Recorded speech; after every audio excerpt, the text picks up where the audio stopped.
Silver line പദ്ധതി റദ്ദാക്കിയെന്ന് മുഖ്യമന്ത്രി V D Satheesan. Silver line സമരവുമായി ബന്ധപ്പെട്ട എല്ലാ കേസുകളും പിൻവലിക്കാൻ കോടതിയിൽ ശുപാർശ നൽകും. പദ്ധതിയുടെ ഭാഗമായി സ്ഥാപിച്ച മഞ്ഞക്കുറ്റികൾ റവന്യൂ വകുപ്പ് നീക്കം ചെയ്യും. അതിവേഗ പാതയ്ക്ക് സർക്കാർ എതിരല്ലെന്നും മന്ത്രിസഭാ യോഗത്തിന് ശേഷം വി ഡി സതീശൻ പറഞ്ഞു. മുഖ്യമന്ത്രിയുടെ പ്രഖ്യാപനത്തിന് പിന്നാലെ ആഹ്ലാദ പ്രകടനവുമായി സമരസമിതി പ്രവർത്തകർ രംഗത്ത് വന്നു. സർക്കാർ തീരുമാനം സ്വാഗതം ചെയ്യുകയാണെന്നും സമരസമിതി പ്രവർത്തകർ പറഞ്ഞു.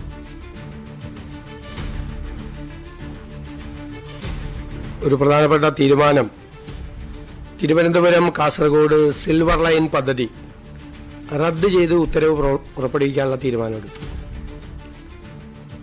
പ്രസ്തുത പദ്ധതിക്കായി ഭൂമി ഏറ്റെടുക്കുന്നതുമായി ബന്ധപ്പെട്ട് പുറപ്പെടുവിച്ചിട്ടുള്ള എല്ലാ വിജ്ഞാപനങ്ങളും റദ്ദ് ചെയ്യാൻ തീരുമാനിച്ചു.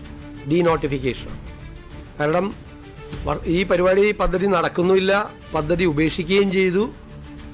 നിരവധി വർഷങ്ങളായി ഈ ഭൂമി വിൽക്കാനോ വാങ്ങാനോ ഇതൊന്ന് പണയപ്പെടുത്താനോ മകളുടെ വിവാഹത്തിന് ഒരു ലോൺ എടുക്കാൻ പോലും പറ്റാതെ ഈ സാധാരണക്കാരായ ആളുകൾ മുഴുവൻ വിഷമിക്കുകയാണ്.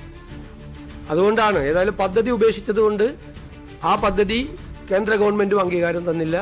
ഞങ്ങൾ അതിനെ എതിർത്ത്, സിൽവർ ലൈൻ എതിർത്ത് ഞങ്ങൾ സമരം ചെയ്തതാണ്.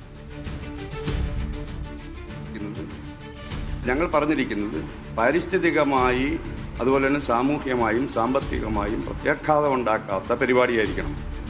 ഗുണഭോക്താക്കളെക്കാൾ കൂടുതൽ ഇരകളെ സൃഷ്ടിക്കുന്ന പരിപാടികളാകരുത്, പദ്ധതികളാകരുത്. അത് ഇതെന്നല്ല, ഏത് പദ്ധതിയാണെങ്കിലും കേരളത്തിൽ വരേണ്ടുന്നത്. കേരളത്തിൻ്റെ സ്ഥിതി ഏറ്റവും പ്രധാനമായും ഞങ്ങൾ പരിഗണിച്ചത് പാരിസ്ഥിതിക പ്രശ്നം തന്നെയാണ്. ഇന്ന് ഹൈവേയുടെ നിർമ്മാണവുമായി ബന്ധപ്പെട്ടത് ആ മേഖലയിലുള്ള ജനങ്ങൾ അനുഭവിച്ചുകൊണ്ടിരിക്കുകയാണ്. അപ്പോൾ അതുകൊണ്ട് ഏത് പദ്ധതിയാണെങ്കിലും അത് ഈ പരിഗണനയായിരിക്കണം. പാരിസ്ഥിതികമായ ദുരന്തം ഉണ്ടാകാത്തതായിരിക്കണം. കുടിയൊഴിപ്പിക്കൽ വളരെ കുറഞ്ഞതായിരിക്കണം. സാമ്പത്തിക ബാധ്യത ഉണ്ടാകാൻ പാടില്ല. കാരണം സാമൂഹ്യക്ഷേമ പദ്ധതികളെല്ലാം ഒഴിവാക്കിക്കൊണ്ടാണ് ഇത്തരം പരിപാടി. ഇന്നത്തെ ക്യാബിനറ്റ് തീരുമാനങ്ങളുടെ വിശദമായ വിവരങ്ങളുമായി വിജിൻ വായാന്തോട് തിരുവനന്തപുരത്ത് നിന്ന്. വിജിൻ, കേരയിൽ പദ്ധതി മൂലം ആശങ്കയിലായ ഭൂ ഉടമകളോടും ഒപ്പം തന്നെ സമരസമിതിയോടും വാക്ക് പാലിക്കുകയാണ് UDF സർക്കാർ. സിൽവർ ലൈൻ പദ്ധതി പാടെ ഉപേക്ഷിച്ചിരിക്കുന്നു. ഒപ്പം മഞ്ഞക്കുറ്റികളെല്ലാം നീക്കം ചെയ്യാൻ റവന്യൂ വകുപ്പിന് ഉത്തരവ് നൽകിയിരിക്കുന്നു. ഈ പദ്ധതി ഉപേക്ഷിക്കാൻ കാരണമായി മുഖ്യമന്ത്രി എന്താണ് ഇന്ന് വിശദീകരിച്ചത്? ഒപ്പം മറ്റു പ്രഖ്യാപനങ്ങളും തീരുമാനങ്ങളും എങ്ങനെ? സൈഫുദ്ദീൻ, LDF സർക്കാർ അവസാനം വരെയും മുന്നോട്ട് കൊണ്ടുപോയ പദ്ധതിയാണ് സിൽവർ ലൈൻ പദ്ധതി. ഹൈസ്പീഡ് റെയിൽ എന്ന ആവശ്യം, അത് സിൽവർ ലൈൻ പദ്ധതിയുമായി കണക്ട് ചെയ്ത് കൊണ്ടുപോവുകയായിരുന്നു LDF സർക്കാർ. ആദ്യഘട്ടത്തിൽ തന്നെ, പദ്ധതി പ്രഖ്യാപിച്ച ഘട്ടത്തിൽ തന്നെ വലിയ തരത്തിലുള്ള പ്രതിഷേധങ്ങൾ കേരളത്തിൽ ഉടനീളം നടന്നതാണ്. വലിയ പ്രതിഷേധങ്ങളിൽ അക്രമങ്ങളും ഒപ്പം തന്നെ പോലീസ് മർദ്ദനവും എല്ലാം നടന്നതാണ്. അന്ന് തന്നെ UDF സർക്കാർ അധികാരത്തിൽ വരികയാണെങ്കിൽ പദ്ധതി പിൻവലിക്കും എന്ന് പ്രതിപക്ഷ നേതാവ് ഉൾപ്പെടെയുള്ളവർ പറയുകയും ചെയ്തിരുന്നു. എന്തായാലും വി ഡി സതീശൻ മുഖ്യമന്ത്രിയായി രണ്ടാമത്തെ മന്ത്രിസഭാ യോഗത്തിലാണ് സിൽവർ ലൈൻ പദ്ധതിയുടെ വിജ്ഞാപനം റദ്ദ് ചെയ്യാനുള്ള തീരുമാനം എടുത്തിരിക്കുന്നത്. ഒപ്പം തന്നെ ഈ സിൽവർ ലൈനുമായി ബന്ധപ്പെട്ട് അതിനുള്ള മഞ്ഞ മയിൽക്കുറ്റികൾ സ്ഥാപിച്ചിരുന്നു. അതിന്റെ നോട്ടിഫിക്കേഷൻ ആയി ബന്ധപ്പെട്ട അത്തരം നടപടികൾ കൂടി നടത്തിയിരുന്നു.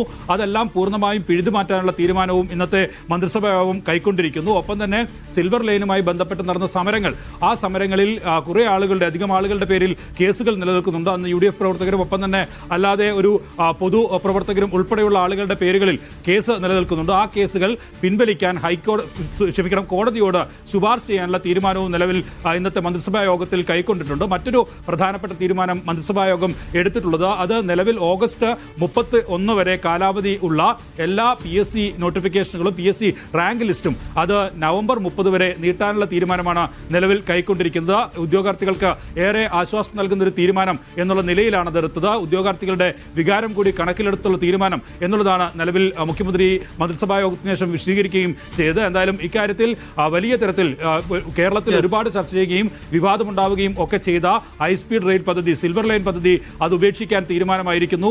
കുറെ ആളുകൾക്ക് ഒരു കല്യാണ ആവശ്യത്തിന് പോലും ലോൺ പോലും ലഭിക്കാത്ത നിലയിൽ ഈ നോട്ടിഫിക്കേഷൻ ഇറങ്ങിയതുമായി ബന്ധപ്പെട്ട LDF സർക്കാർ അഭിമാനപൂർവ്വം അവതരിപ്പിച്ച് പ്രക്ഷോഭങ്ങളിലൂടെ പ്രതിഷേധങ്ങളിലൂടെ കടന്നുപോയ കേരയിൽ പദ്ധതിക്ക് അകാല ചരമം.